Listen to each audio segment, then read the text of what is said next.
Good morning. I know some of you, but for those of you I don't know, I'm Vibeke, and I represent two companies, Kontrapro Risk Management and NQMAS, Norwegian and Spanish based. And we're going to talk about cognitive biases and risk perception. In 2009, there was a fear of the swine flu. I don't know if you remember, but there was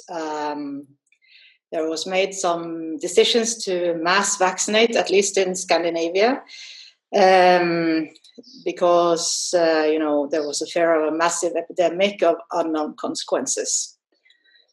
In the Scandinavian countries, there were some very bad side effects, especially narcolepsy for children that had received the vaccine. I just read an article with an interview with Mr. Göran Stjernstedt, who then was head of Sweden's Association of Local Authorities and Regions, who admitted that he thought, when he looked back at the decisions they made in 2009, he thought that they had made too hasty decisions, impacting many people's lives greatly. Looking back today, he says that he think that their decisions were driven by fear of catastrophe, as well as the fear of making the wrong decision rather than being rational. But the even greater mistake they made back then was that very, very quickly they actually learned a lot about how the vaccine worked and the negative effects it had, but they didn't change the decision. They kept going with the program. And that has impacted at least many children afterwards. We're not here to discuss vaccine programs. We're here to discuss cognitive biases and risk perceptions and how they ultimately lead to decisions, good or bad. As you know, I planned for this webinar to last 30 minutes. But after reviewing my plan, I took the liberty to increase it to 45 minutes. That will leave a little bit more time for debate and questions. And of course, if you have to leave, feel free. But as we're not that many people, I'll have to admit one more. As we're not that many people, we might even have a panel discussion if I'm able to let you in with sound and everything. Anyway, the next little half an hour, I think, I will go through the following a little bit about the science of risk perception and where it started, some modern views on cognitive biases. I'm sure you are familiar with some of them, and how risk perception and cognitive biases impact decision making. And then I have some conclusions to go. It's I think this is an ongoing challenge to be able to deal with our mental processes in a good way. So there is no final conclusion, no right answer. For those of you who know me, you know already that I'm never in the business of liking to being totally right. I'm in the business of putting something up on the table and putting a light on it, and then if you think that my perspectives could be improved, or you have other perspectives, I could be convinced to change my mind, or I would love a little debate, because that way we all get better, don't we? And that's at least my purpose, to keep improving and to hopefully help others improve, or to become better as well. Let's see. I'll share my screen and start the presentation. Let's see. Share screen. And this beautiful view. Today I'm in Spain, as you can see from the vacation outfit. But this beautiful view is from Stavanger in Norway, my hometown, and it's it makes me happy every time I look at it. So enjoy it while I try to share. Yes, good.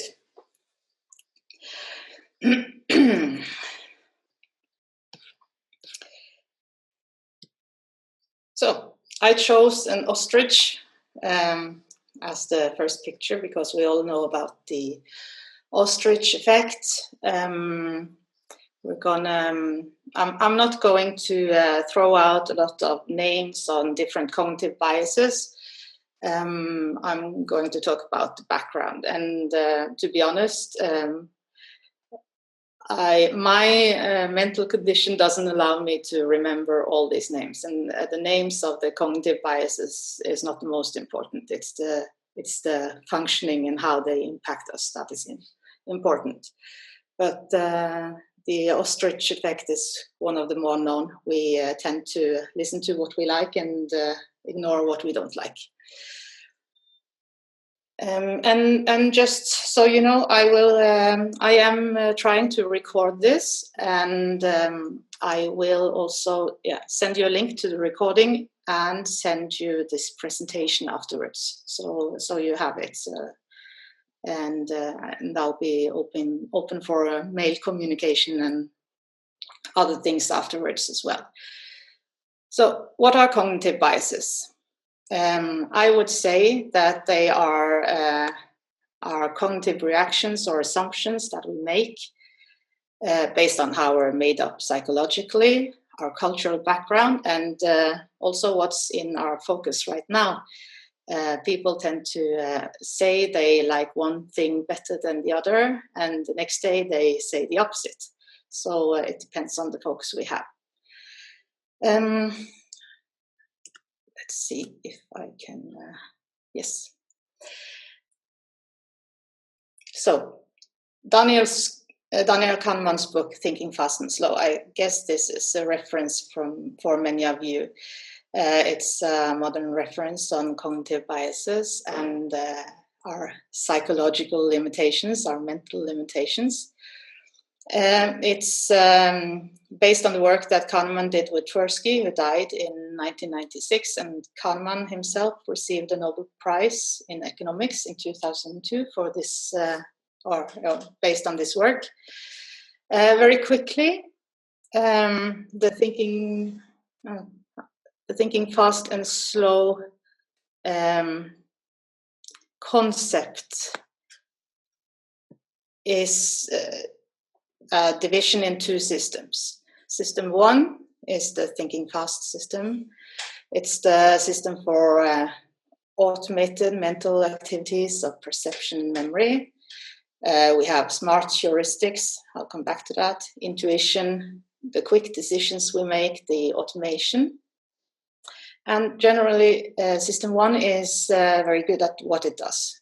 System one is what gets us out of the door in the morning. Without system one, we couldn't. We would use too much time deciding which socks to wear or which food to eat. So system one is great, but it's also the where we find the basis for systematic errors and where cognitive biases come in mostly. System two, on the other hand, is the thinking slow system. It's the system for deliberate thinking. It is a system that requires time and attention, and that is easily disrupted whenever our attention is drawn away. It's actually well, or what Kahneman found is that it's the system 2 that decides things. System 2 can overrun decisions made with the system 1 perspective. But the problem is that system 2 is a finite resource. We use a lot of energy to use it. It requires attention, and hence it runs on a low effort mode usually. So it will not be active in deciding what we do. It will come in whenever it finds that system 1 doesn't do a good enough job, when system 1 violates rules or models we have. But usually system 2 will just endorse whatever we do in system 1 state, let's say it like that. But for me, this really says that we are all very capable of deliberate thinking and rationality, because we all have a system 2. But how much time and energy we choose to use on system 2 varies, and thus also varies the results of our decisions. And just to say that system 2 is very vulnerable for loss of attention and lack of time.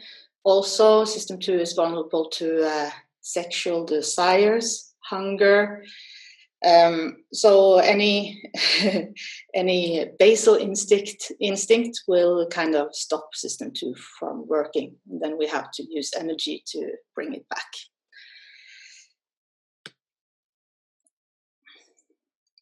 So moving from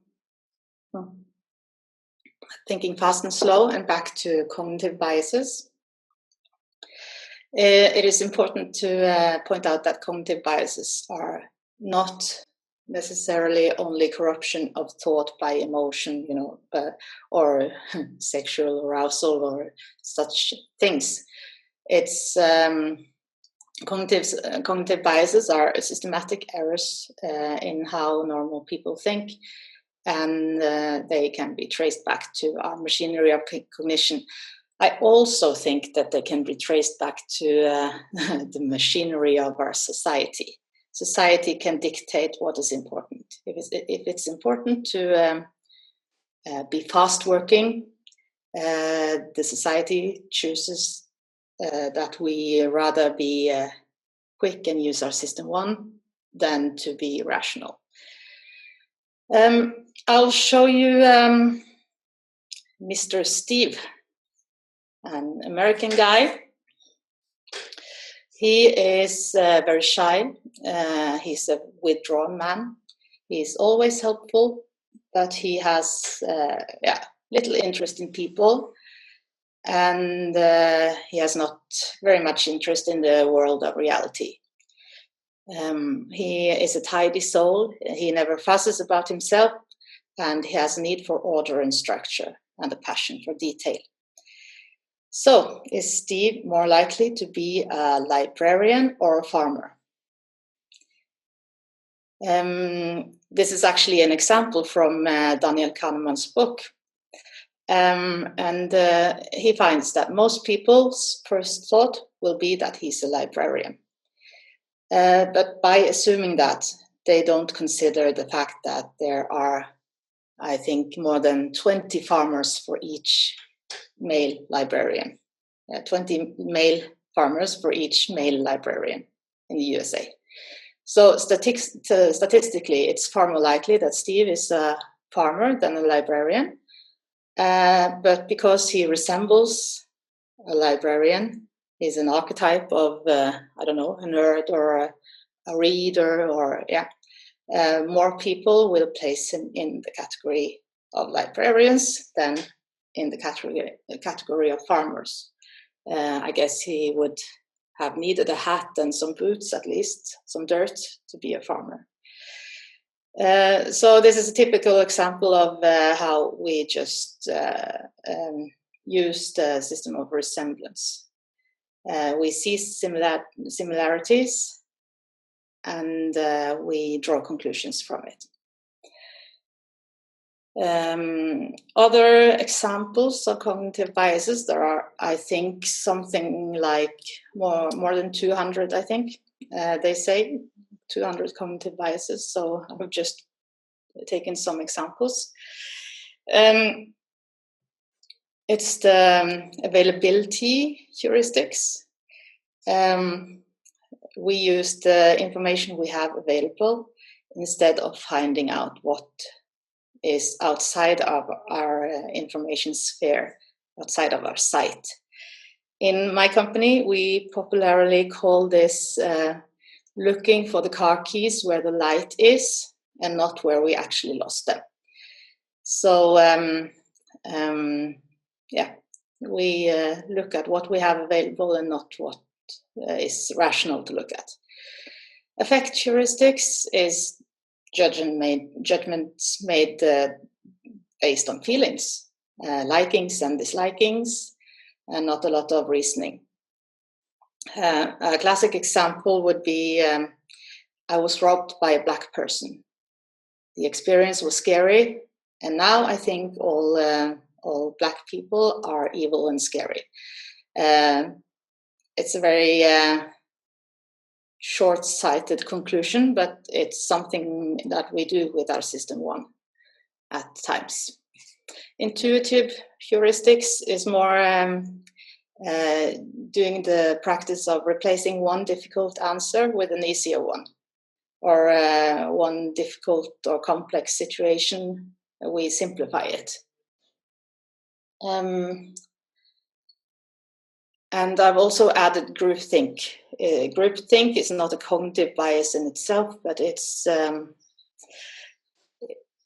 impacted by the cognitive biases. We don't want to be the odd one out.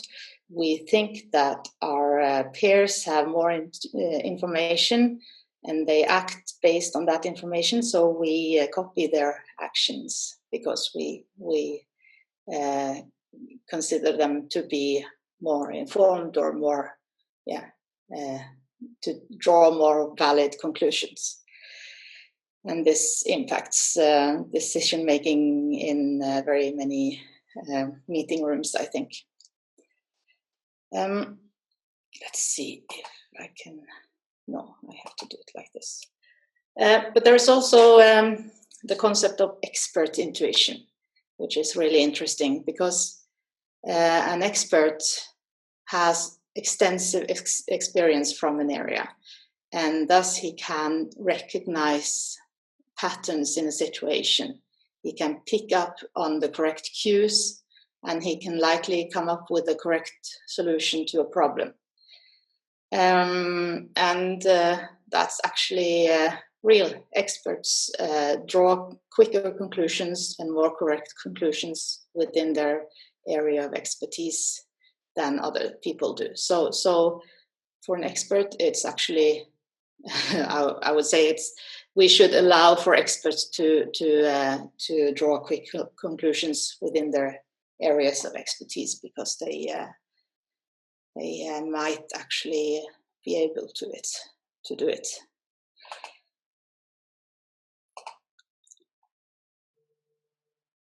Yes, let's see.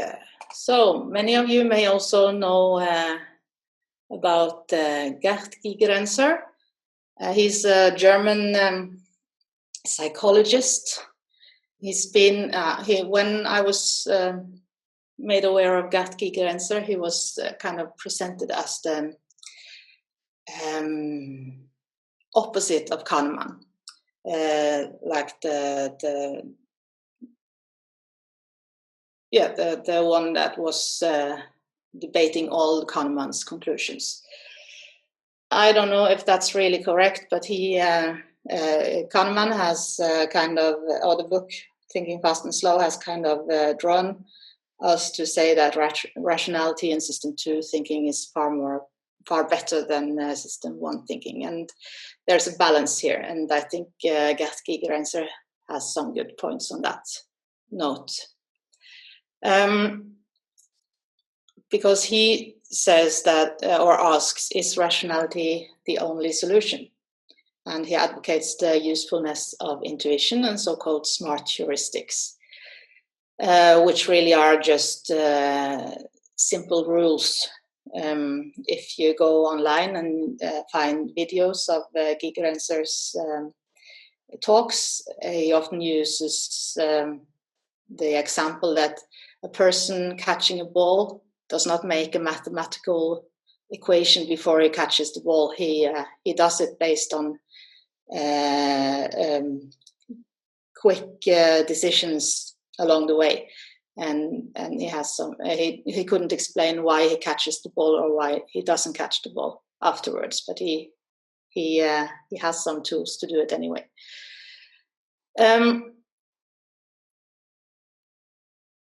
So intuition or automation will get us a long way, but even when we can't really explain how the rationale behind it was. And risk literacy or risk savviness, as he calls it, can be learned, just as we learn to read and write. So we can learn to be assess risk better, and we can learn to take better decisions based on our ability to recognize situations based on our knowledge. And risk-savvy people end up being more empowered. They end up taking better decisions for themselves. So it's a really, really great addition. There's also, I find that Gigerenzer's call for fast and frugal problem-solving approaches and smart heuristics is something that goes well with Nassim Taleb, the author of Black Swan and a lot of other great books. It goes well with his views on complexity, fragility, and uncertainty. So looking at, for me at least, looking at Kahneman, Gigerenzer, and Nassim Taleb is very interesting because it gives a very broad perspective on our thinking in general. And there's a lot to say about Gigerenzer's work, but I'll just point out these problem solvings that he finds to be, or that he advocates in a way. It's okay to use rule of thumb often. It's okay to take educated guesses. At least the more expertise you have, the better educated guesses you might take. We take correct intuitive judgments all the time. Guesstimates work, especially if you don't need an optimal solution or an optimal result. And you have stereotyping, common sense, trial and error. All these techniques, if you can call them that, are what we do in life most of the time. And most of the time it works out just fine. So there's a balance between choosing the more complex techniques and the more easy techniques like this. And we have to use our energy wisely, I guess. So I said I would talk a little bit about risk perception as well. There's a close relationship between cognitive biases and risk perception. But the science of risk perception looks more specifically at how our psychological, cultural, and mental forces in us and around us work together when we evaluate risk, assess risk. And specifically, it has historically been looking at what impacts our assessment of probabilities and our assessment of consequences in relation to risk. One could say that in a way, risk perception as a science has been looking at risk based on a more maybe a little bit outdated definition of risk, being probability times consequences equals risk. But still, it tells us something about how we view things, how we react to things, and our automated reactions when we look at risk. So even though it's based on an older definition of risk, I think it's still valid. So risk perception would be, if you take the example of gaming, people will normally view risk of winning in a lottery as higher if they pick the numbers themselves than if they pick the numbers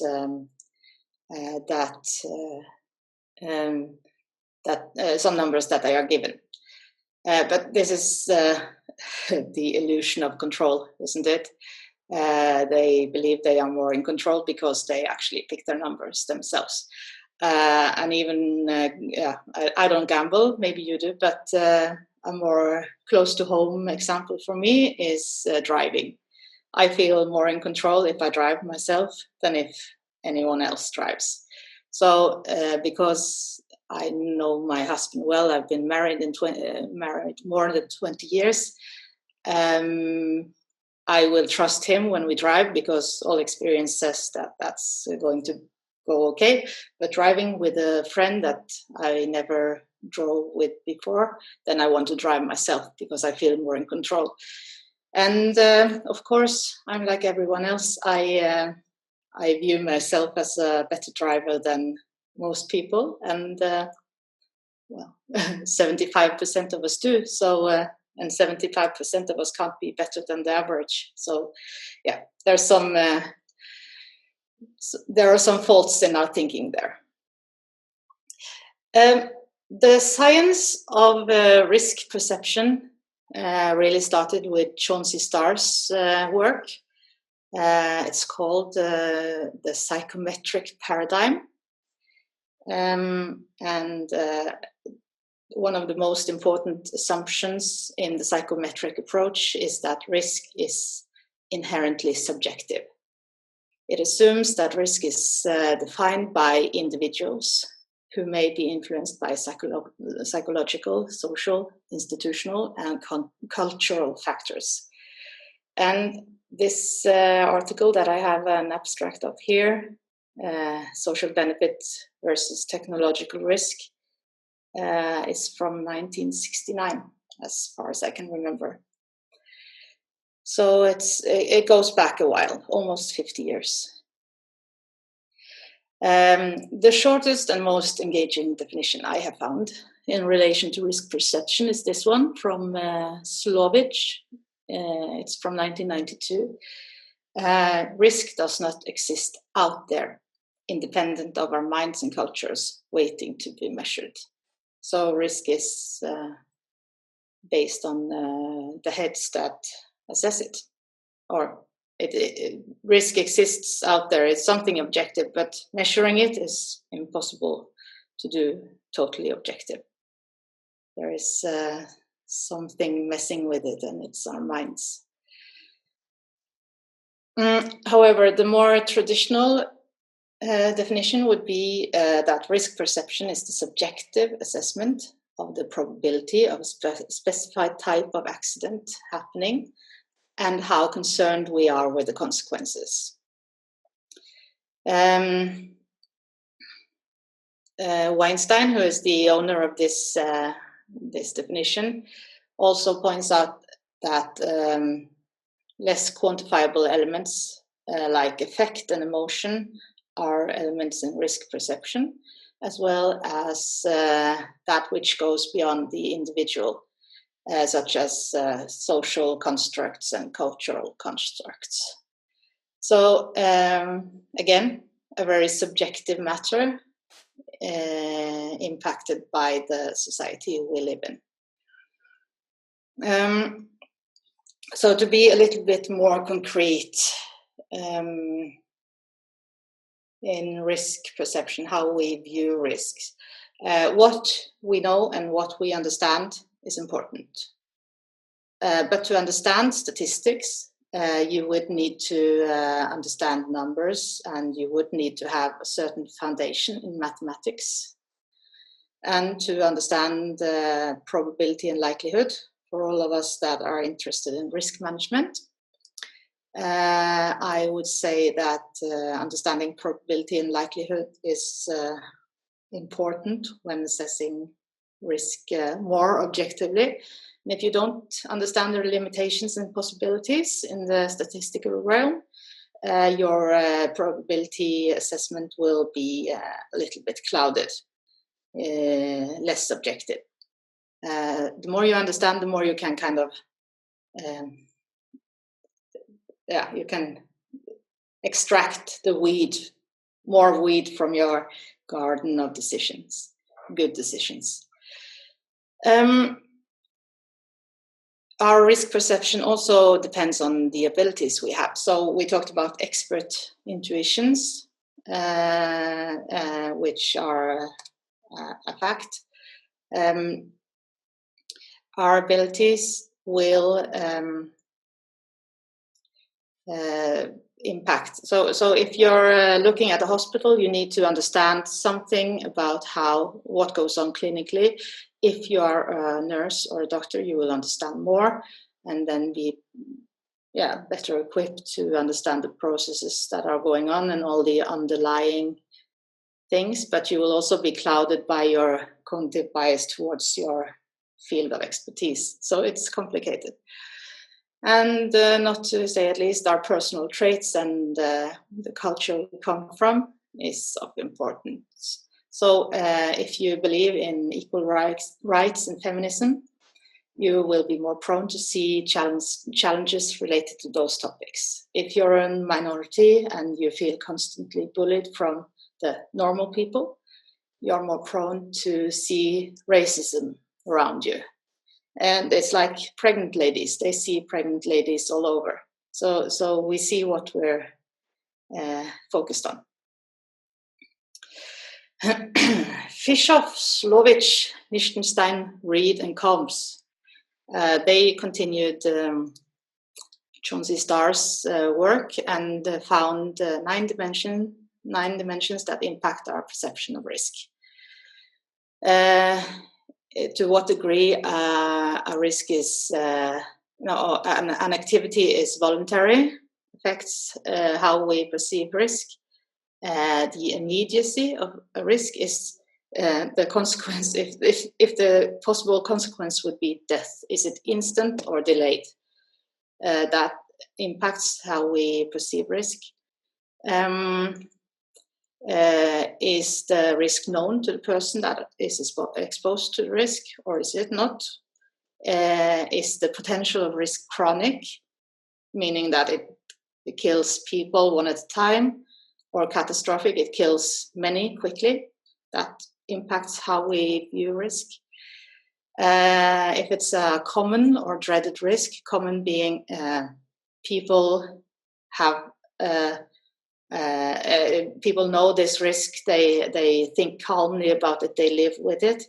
That's different from the dreaded risk, where we have this gut reaction of fear and dread, usually because it's less known to us. So people can live very close to volcanoes, being used to that, knowing probably because they also know what to do if they see certain signs from the volcano.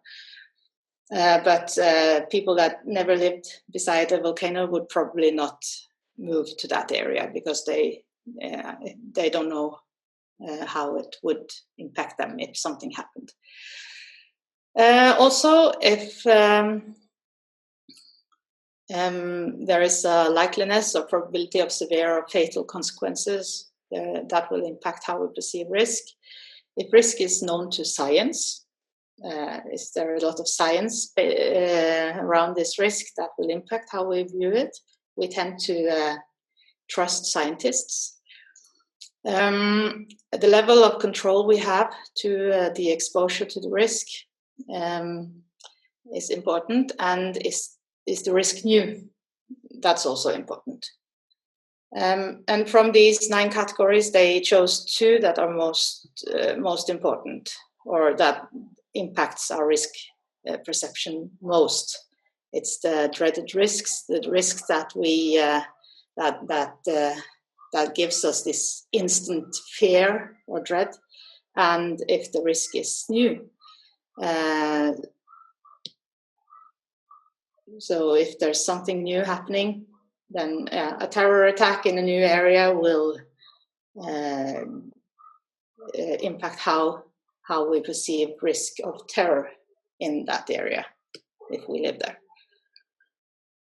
Also, cultural factors make a difference. Level of perception. If you measure risk perception on an individual level and on an organizational or societal level, you will find different numbers. So the level you measure on will give you different results. And also, at least not the event's signal value. So the most famous example of this is probably the fear of flying after 9/11. It had a great signal value, that event, and there was a lot of people dying in traffic instead afterwards. So I see I talk more than I was planning to, but I'm very soon finished with my presentation. The reason we should be interested in cognitive biases and risk perception is really because we need to make decisions that lead us closer to our goals and objectives.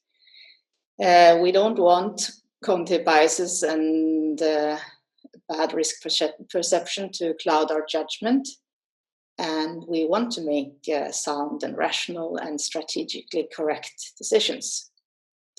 But there's a lot of uncertainty. And there's a lot of complexity around us, and we don't really know if what we know is all there is to know. So we can really just conclude if a decision was good or bad after it was made and the results are available to us. But knowing a little bit more about these topics will at least give us the perception of making more objective decisions and having more control. And then all we can do is look behind us afterwards and see if everything went well. Yeah, so I really mentioned it. It's really important to study the anatomy of cognitive biases, being aware of them, observe our own thinking, challenge our colleagues' thinking. Is it possible to determine if a colleague or yourself is operating on system 1 or system 2, for instance? And how does that impact the final conclusions? We could question the obvious. If there is a group and all agrees, why do all agree? And there's what I call improvement mindset. We need to allow ourselves to do as good as we can, and then we'll do better the next time if we didn't succeed totally. But we can only do as good as we can now, and then we'll do better next time. It's a practice. To sum up, there are a few things we can pay attention to ensure that we actually have quality in our decisions, because that's what we want. We don't want to avoid cognitive biases as such. We want to avoid them to make good decisions. So we should be aware of the very quick conclusions. Why were they made so quickly? If there is no objections, Unanimous conclusions usually indicates some sort of group thinking. It could be that it's just a simple matter we're deciding on, and the conclusion is easy. But if we think there's some complexity there, and a unanimous conclusion is also a sign of groupthink or quick assumptions. Lack of discussions as well, and whenever we make decisions based on recent events, in other words, we're using effect or availability heuristics. We use the last information we got. We used the focus, the recent focus we have to make decisions. Not always the best idea. Let's see. And also ensuring that there is room for discussion and trust between people, and allowing for time. I think allowing for time is very, very important. Ensuring that any assessment or decision is made with an understanding of context and a focus on uncertainty in the information we have is also useful. And the last that I didn't really talk much about is that we tend to rely on technological solutions. And I just wanted to add that, we use decision-making tools, IT systems, to help us make complex decisions about complex matters. But we should realize that the systems were also made by humans, and systems are not flexible in their thinking or their deliberation. It's a program. So just being aware that even though we have many faults and many cognitive biases, sometimes the human brain is actually the best tool. So that's my presentation for today. I see I used a little bit more time. It's funny when you're allowed to speak, you keep speaking. I'll send this to you afterwards, and if you want to contact me by mail, please do so. I'm happy to discuss anything in professional matters. If you need to go, you must do so now because our time is up. If not, I'm going to unmute you, and if you have something to say, you can say it, and we'll give it a couple of minutes, and then we'll go back to our work, everyone. Let's see.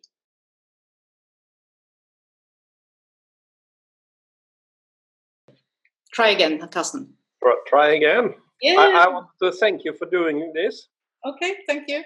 You hear me now? Yes. Yes. By the way, we have one more attendee. You're on a big screen here. Oh, very good. Yes.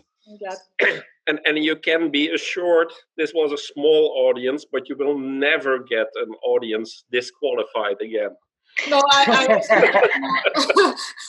I was looking at the attendee list, and I was thinking, oh my God, do I have anything to say to this group? This was very good. So thanks for doing this. And it's a shame that not more people attended, because I think it's a really important subject. Yeah. Because there's this belief out there, you do the probability and severity, and then you have to answer. While, as Slovik said, it is subjective, no matter what. Yeah, we have talked about this before, Carsten. And we have. So this was a bit preaching for the converted.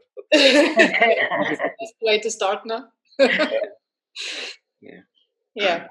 No, but very good. I can only can't agree more with what Carsten is saying, and it's very important to focus on the subjectivity of risk perception, because my professional background, I work in the aviation regulators. We now have a kind of risk-based oversight. And what is risk? If we there are a lot of definitions, but it's very relevant also in our profession, our organization as a regulatory organization, to create a more precise understanding, and also an understanding of the limitations of the perceptions you have. Yes. To be aware of the perception, that it's very much dependent on opinions and the subjective elements. I think so it's quite easy to say that we have a risk-based oversight, but if you go a bit more into the underlying mechanisms, then it's really I think we can justify to wonder, do we really know what we are talking about? I'm not so sure whether we can honestly answer that question with yes. No, but I think, the example from the beginning with the Swedish director of the municipalities and regions, he, admitting that you're wrong and changing the direction is just as important. Admitting that, okay, we had some limitations in our decisions and now we have to make a new one. Yeah, I think that's could be a big improvement if we actually do that. But thank you very much for the very good presentation. Thank you for attending. Beate? Hello, thank you for attending. And I know these guys, Carsten and Erwin. Erwin actually sits only a few offices down from mine. So, but I started to think about the thing when you were talking around this.